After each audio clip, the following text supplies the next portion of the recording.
یوسف علیہ السلام کا جگر کہ انہوں نے کیا کہا، لا تثریب علیکم اليوم یغفر اللہ لکم، آج تم پر کوئی ملال نہیں، جاؤ کہ میں نے تمہیں معاف کیا۔ یہی ورڈ سیم ہمارے پیارے نبی صلی اللہ علیہ وسلم نے فتح مکہ کے موقع پر قریش کو کہا تھا،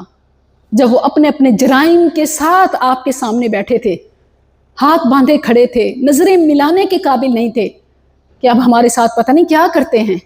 آپ نے فرمایا میں وہی کہتا ہوں جو میرے بھائی یوسف نے کہا، لا تثریب علیکم اليوم یغفر اللہ لکم، اللہ تمہیں معاف کرے، آج کوئی ملامت نہیں، آج کوئی پکڑ نہیں، کوئی حساب کتاب نہیں۔ ہمارے لیے اگین بڑی نصیحت کہ جب آپ آرگومنٹ میں جیت جائیں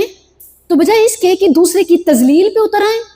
جس طرح ہم کہتے ہیں نا کہ ٹھیک ہے پہلے نا اگر کوئی مان رہا ہے، اگر کوئی پیچھے ہونا چاہتا ہے، اپنی بات چھوڑنا چاہتا ہے، ہم کہتے ہیں نہیں پہلے اسے میرے سامنے لے کے آؤ،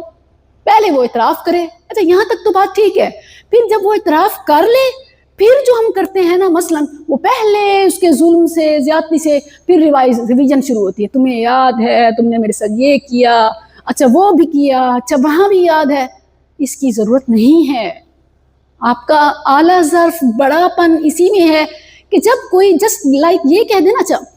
گاڑی بائک کسی نے مار دی اور بعض اوقات ایسے ہوتا ہے کہ کوئی اتر کے فوراً آتا ہے کہتا ہے میری غلطی ہے، تو پھر آپ وہ نہ کریں کہ میرا یہ ہو گیا وہ ہو گیا یہ ہو گیا وہ ہو گیا، اس کی ضرورت نہیں ہے۔ کوئی ایکسیڈنٹ کوئی انسیڈنٹ ہوا اور جب اگلا اپنی غلطی مان لیتا ہے تو پھر انبیاء کی سنت کو اپنایا کریں، جانے دیا کریں، چھوڑ دیا کریں، کیونکہ جب کوئی کہہ دینا میری غلطی ہے اس کے بعد کچھ بچتا نہیں ہے۔ لا تثریب علیکم اليوم یغفر اللہ لکم، اللہ ہمیں معاف کرے، کیونکہ سبحان اللہ سورہ نور میں آپ پڑھیں گے آتا ہے کہ اللہ تعالیٰ فرماتا ہے کیا تم یہ پسند نہیں کرتے کہ الا تحبون ان یغفر اللہ لکم،